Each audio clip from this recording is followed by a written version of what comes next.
दोस्तों, अगर आप भी अपने फैमिली मेंबर या खुद का आधार कार्ड में एड्रेस को अपडेट या चेंज करना चाहते हैं, वो भी बिना आधार सेंटर जाए, बिना प्रज्ञा केंद्र जाए, तो आप घर बैठे-बैठे कैसे अपने मोबाइल फ़ोन या कंप्यूटर के ज़रिए ऑनलाइन आधार कार्ड का एड्रेस को अपडेट या चेंज कर सकते हैं अपने हेड ऑफ़ फैमिली के ज़रिए, ठीक है? आज का ये वीडियो मैं आपको A to Z process live practical करके दिखाने वाला हूँ, ठीक है दोस्तों? अच्छा दोस्तों, वीडियो में आगे बढ़ने से पहले बता दूँ, चैनल पर नए हैं तो चैनल को एक सब्सक्राइब कर देना, वीडियो को एक लाइक कर देना और प्यारा सा एक कमेंट कर देना। तो चलिए यहाँ पे वीडियो को शुरू कर लेते हैं। दोस्तों, आधार में एड्रेस अपडेट करने के लिए आपको कोई सा भी एक ब्राउजर ओपन करना है। ब्राउजर में माय आधार लिख करके आपको सर्च कर देना है। माय आधार लिख के आप सर्च करोगे, आपके सामने आप देखोगे माय आधार का जो ऑफिशियल यानी कि ये वाला लिंक आपको नजर आएंगे। इस पर आपको क्लिक करना है। यहाँ पर क्लिक करोगे और एक पेज यहाँ पे लोडिंग होकर के इस तरह से आ जाएगा। पेज को पूरी तरह से लोडिंग कंप्लीट होने देना है। लोडिंग हो जाएगा, उसके बाद नीचे आप देखोगे स्क्रॉल करके चेक आधार स्टेटस का एक ऑप्शन नजर आएगा आपको। चेक आधार स्टेटस में क्लिक करना है। चेक आधार स्टेटस में क्लिक करोगे तो आधार लॉगिन का जो पेज है वो आपके सामने इस तरह से निकल के आ जाएगा। याद रहे, आपको यहाँ पर उन्हीं का आधार कार्ड को लॉगिन करना है जिनका आधार कार्ड में आप एड्रेस अपडेट करने वाले हो। हमारे केस में हम यहाँ पे पत्नी का एड्रेस अपडेट करने वाले हैं, तो इनका आधार ही हमको लॉगिन करना है, ठीक है ना। जैसे पत्नी का आधार कार्ड में वाइफ ऑफ लिखा हुआ रहता है, तो पत्नी का एड्रेस में हम पति का एड्रेस को लाने वाले हैं। तो यहाँ पे लॉगिन वाले सेक्शन पर क्लिक करेंगे। लॉगिन वाले सेक्शन पर क्लिक करेंगे तो यहाँ पर हमारा जो आधार कार्ड को डालने का ऑप्शन है वो आ जाएगा। सबसे पहले तो यहाँ पर आपको आधार कार्ड का नंबर दर्ज करना है। नीचे में आप देखोगे यहाँ पे जो कैप्चा कोड नजर आ रहा है, ये वाला आपको वहां दर्ज करना है। कैप्चा कोड आपको समझ में नहीं आता है तो यहाँ पे रिफ्रेश करके आप चेंज कर सकते हैं। उसके बाद यहाँ पे लॉगिन विथ ओटीपी का और एक ऑप्शन आपको नजर आ रहा है, इसी पर आपको टैप कर देना है। यहाँ पर आप टैप करोगे, सक्सेसफुली आपका जो ओटीपी है वो आधार रजिस्टर्ड नंबर पर सेंड कर दी गई है। यहाँ पे ओटीपी इंटर करना है। उसके बाद लॉगिन सेक्शन में टैप कर देना है। लॉगिन करते ही आप देखोगे आधार के ढेरों सर्विस आपको आपकी स्क्रीन पर नजर आ जाएंगे, बहुत सारे। नीचे की तरफ भी देखोगे तो, लेकिन आपको एड्रेस अपडेट करना है तो यहाँ पे एड्रेस अपडेट वाले जो ऑप्शन है इसी पर आपको क्लिक कर देना है। यहाँ पर हम क्लिक करेंगे। याद रहे, पहले जो ऑप्शन आता था उस पर आप एड्रेस को अपडेट नहीं कर पाओगे। सबसे पहले ऊपर में आप देखोगे तो वही आपको नजर आएगा, ठीक है ना। यानी कि ये वाला मैं आपको मार्किंग करके दिखा रहा हूँ। तो यहाँ से पहले आप एड्रेस को अपडेट करते थे तो अभी नहीं हो पा रहा है। तो नीचे में और एक ऑप्शन आपको नजर आ रहा होगा, हेड ऑफ फैमिली वाला, ठीक है। मैं आपको दिखा रहा हूँ मार्किंग करके, ये वाला। इसी पर आपको क्लिक कर लेना है। ज्यादा जानकारी नहीं है तो मैं जैसे बता रहा हूँ आपको वैसा ही करना है। तो यहाँ पर आप क्लिक करोगे। क्लिक करने के बाद आपके सामने कुछ इस तरह का पेज आ जाएगा। आपने जिनका आधार कार्ड लॉगिन कर रखा है उनका आधार में जो भी करंट एड्रेस है वो आपको इस जगह पे नजर आ जाएंगे। एड्रेस के नीचे स्क्रॉल करोगे, यहाँ पे detail of HOF required for update, यानी कि यहाँ पे पत्नी का आधार एड्रेस अपडेट हो रहा है। तो इनका जो भी हेड ऑफ फैमिली है तो उनका यहाँ पे आधार नंबर को दर्ज करना है। पत्नी का एड्रेस चेंज हो रहा है तो उनका पति हेड ऑफ फैमिली के तौर पर उनका आधार नंबर को यहाँ पे दर्ज करना है। आपके हिसाब से अगर आपके बच्चे का आप आधार एड्रेस अपडेट कर रहे हो तो उनका फादर का हेड ऑफ फैमिली का जो आधार नंबर है वो दर्ज करना है। आधार नंबर जैसे ही दर्ज करोगे तो आधार में जो भी फोन नंबर रजिस्टर्ड है वो यहाँ पे इस तरह से फिक्स होकर के आ जाता है। उसके बाद यहाँ पे आप देखोगे सिलेक्ट HOF यानी कि head of family relation with the applicant, जिनका आधार एड्रेस अपडेट हो रहा है उनके साथ यहाँ पे क्या रिलेशन है। तो यहाँ पे बहुत सारे ऑप्शन हैं जिसमें आप जो भी आपके हिसाब से यहाँ पे लीगल गार्जियन में है या फादर में है या चाइल्ड में है, मदर में है, सिबलिंग जो भी है वो आप यहाँ पे सिलेक्ट कर सकते हैं। हमारे केस में पत्नी का यहाँ पे पति के साथ एड्रेस डाला जा रहा है तो स्पाउस का हम लोग यहाँ पे यानी कि जीवन साथी वाला ऑप्शन को सिलेक्ट करेंगे। उसके बाद और एक काम रह जाता है, यहाँ पर आप देखोगे सिलेक्ट वैलिड सपोर्टिंग डॉक्यूमेंट, ठीक है ना। आपको यहाँ पे एक प्रूफ डॉक्यूमेंट देना होता है तो यहाँ पे हम क्लिक करेंगे। सबसे पहले बर्थ सर्टिफिकेट हमें नजर आ रहा है यहाँ पे। उसके बाद मैरिज सर्टिफिकेट नजर आ रहा है। उसके बाद नीचे में देखोगे SC ST OBC का जो सर्टिफिकेट है वो भी नजर आ रहा है।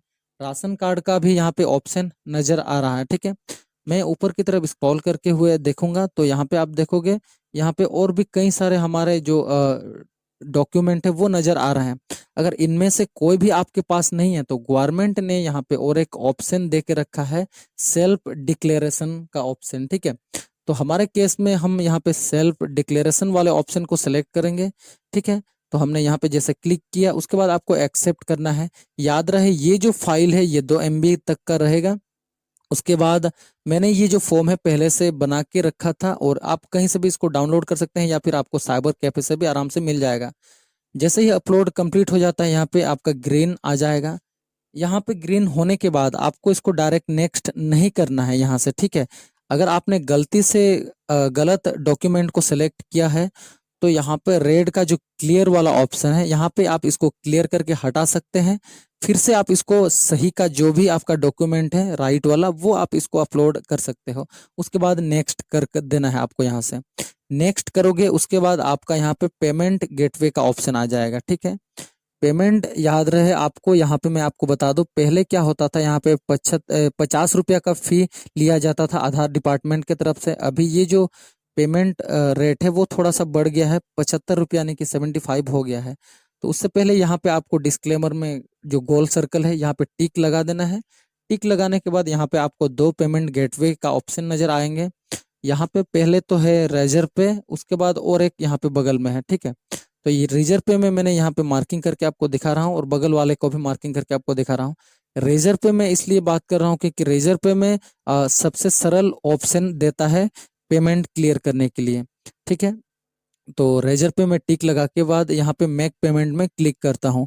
मेक पेमेंट में जैसा क्लिक करता हूँ हमारे सामने और एक पेज आएगा। यहाँ पे पेज थोड़ा सा लोडिंग लेता है, थोड़ा सा स्लो खुलता है ये पेज। जैसे ही आप देखोगे यहाँ पे पेज निकल के आ जाता है। ऊपर में यूपीआई पेमेंट का ऑप्शन भी दिया गया है। नीचे आप देखोगे तो नीचे में आप देखोगे यहाँ पे कार्ड का भी ऑप्शन नजर आ रहा है, नेट बैंकिंग है, वॉलेट है। तो हम यहाँ पे यूपीआई पेमेंट मेथड को चुनेंगे क्योंकि ये सबसे शॉर्टकट और आसान है, ठीक है। तो यहाँ पे कोना में आप देख सकते हैं यहाँ पे 75 रुपया आपका जो है ना अकाउंट से डेबिट किया जाएगा। नेक्स्ट पर हम जैसे टैप कर दिए हैं तो हमारा पेमेंट यहाँ पे प्रोसेसिंग हो रहा है। प्रोसेसिंग जैसे कंप्लीट हो जाता है आपके सामने इस तरह का एक रसीद जो है ना पेमेंट रसीद आ जाता है, ठीक है। तो पेमेंट रसीद में आप सबसे पहले देखोगे आपने जो पेमेंट किया अभी उसका स्टेटस यहाँ पे ट्रांजैक्शन स्टेटस में सक्सेस दिखा रहा है। मैं आपको यहाँ पे मार्किंग करके दिखा रहा हूँ। उसके बाद आप जो भी डेट में इसको पेमेंट किए हैं, ठीक है, हमने पेमेंट किया है 25/10 को, माने 2025 10 तारीख को, और यहाँ पे जो फी लगा है हमें 75 रुपया का फीस लगा है।